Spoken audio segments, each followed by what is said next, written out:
Board exam के time पे ना सभी बच्चे एक गलती करते हैं। और अजीब बात तो ये है कि उनको लगता है कि वो कोई गलती कर ही नहीं रहा है। उनको लगता है वो डेली पढ़ाई कर रहे हैं, वो डेली मेहनत कर रहे हैं, पर असलियत क्या है?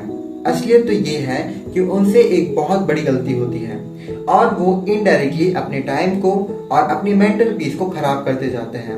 मैं तुमको सीधा बोलना चाहता हूँ, तुम सबकी एक ही गलती है कि तुम सभी बच्चे क्या करते हो कि अपने एग्जाम सिलेबस पे फोकस करते हो, एग्जाम पैटर्न को कभी याद भी नहीं करते। एग्जाम पैटर्न होता क्या है कभी इसको जानने की कोशिश भी नहीं की। इसलिए मोस्ट ऑफ द स्टूडेंट हमेशा एग्जाम में फेल हो जाते हैं। जो कि 99% का एबिलिटी रखता है स्टूडेंट, वो हमेशा 60% ले आता है। उसको 60% में सेटिस्फाइड रहना पड़ता है। तो ये सब गलतियां होती क्यों हैं? अब हम इसको डिकोड करते हैं और वो उन सब चीजों के बारे में हम बात करेंगे जो कि आपसे होती है और आपको पता भी नहीं चलता है। उन सारी गलतियों को इसी वीडियो में करेक्ट करेंगे। चाहे जितना भी तुम चैप्टर रिवाइज कर लो, तुम नोट्स बना लो, तुम कीवर्ड्स रिवाइज कर लो, पर फिर भी तुम्हारे नंबर अच्छे नहीं आएंगे। तुमको लगता है कि तुम्हारे नंबर बहुत अच्छे आएंगे। अब ऐसा क्यों? क्योंकि जो तुमने पढ़ा है वो तुमने एग्जाम के हिसाब से लिखना नहीं सीखा है। और बहुत सारे बच्चे यही गलती करते हैं और अभी भी बहुत सारे बच्चे ये गलती अभी करेंटली में कर भी रहे हैं। तो ऐसा नहीं करना है। मैं तुम्हें एक एग्जाम्पल के साथ समझाता हूँ। देखो, अगर तुमको एक नॉर्मल सी स्विमिंग स्किल्स आती है, ठीक है, तुमको नॉर्मल तैरना आता है और मैं तुमको एक वर्ल्ड क्लास चैंपियन रेस में भेज दूं, ठीक है, जहां पर तुमको बहुत सारे कॉम्पिटिटर्स के बीच में जो कि प्रोफेशनल्स हैं और प्रोफेशनल जज हैं, उनके सामने तुमको स्विमिंग करके दिखाना है। तो तुम बताओ, तुम वहां पर जीतोगे या फिर हारोगे? ऑब्वियसली हारोगे। क्यों? क्योंकि तुमने सिर्फ नॉर्मल प्रैक्टिस की है, तुम्हें प्रोफेशनल वाली प्रैक्टिस नहीं आती है।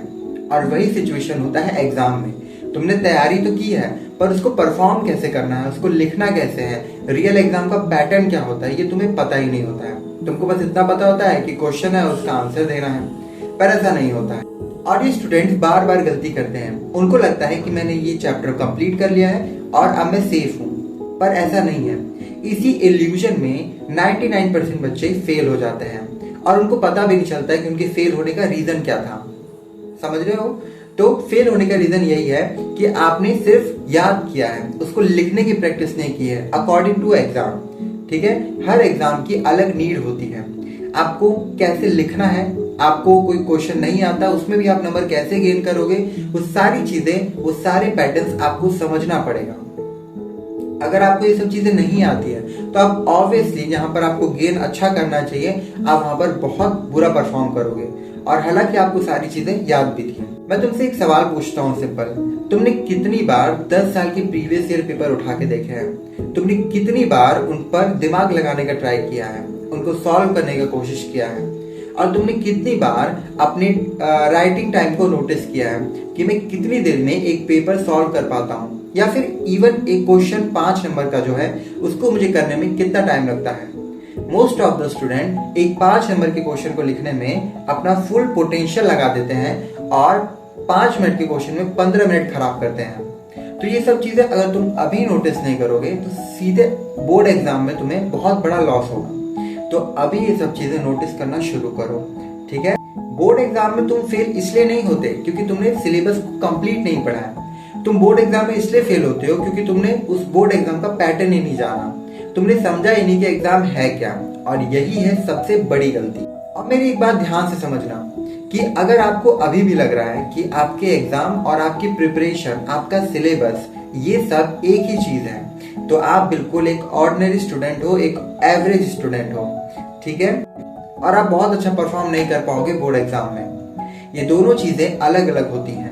और जिस बच्चे ने इस बात को अच्छी तरीके से समझ लिया वो एक प्लेयर है जो कि ग्राउंड में जाता है सिर्फ जीतने के लिए।